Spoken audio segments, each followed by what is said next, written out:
If the generator neutral will be grounded at the generator and there are transfer switches being fed by normal source breakers with the switches mounted on either side of a tie breaker, do the breakers on the low connections to the switches need to be 4-pole breakers? This is one of the areas where our field sales engineers and application engineers in Canada get asked to comment on all the time, which is the situation around switching the neutral. In particular, when do you have to switch the neutral? When don't you? When is it advisable? And there are a lot of things that have to be taken into consideration to determine the right design for an installation. But probably one of the most complicated ones that we see, and is the source of most questions, is when you've got a main system on the utility with 2 utility transformers, feeding the main. Then the generator is also going to be grounded because there's a need for ground fault protection based on the code rules surrounding that as a separately derived source. So now you've got grounding on both sides of the transfer switch. What makes it really complicated is with 2 transformers and the typical rule that the utilities applies that they want both of the transformers grounded.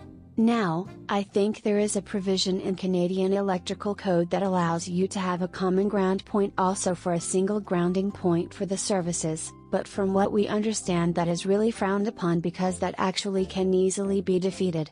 Then it would become an unsafe situation.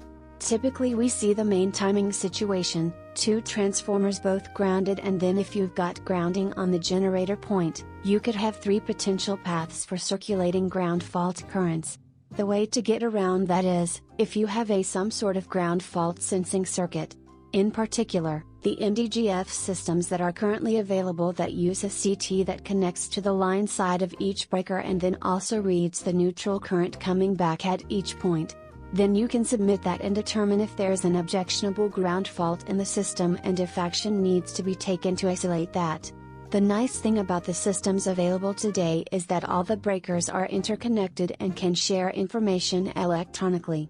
And if that's the case, then you really only need that system installed on the main 3 breakers in the main distribution board. Then if you use transfer switches with a switched 4th pole that allows you to isolate the ground between the generator and the utility. From that point forward, all of the distribution feeder breakers on the load side of the transfer switch can just be standard 3-pole breakers. You don't have to have 4-pole breakers for all of the downstream loads, and there will be no paths created back that would allow you to have circulating ground fault currents.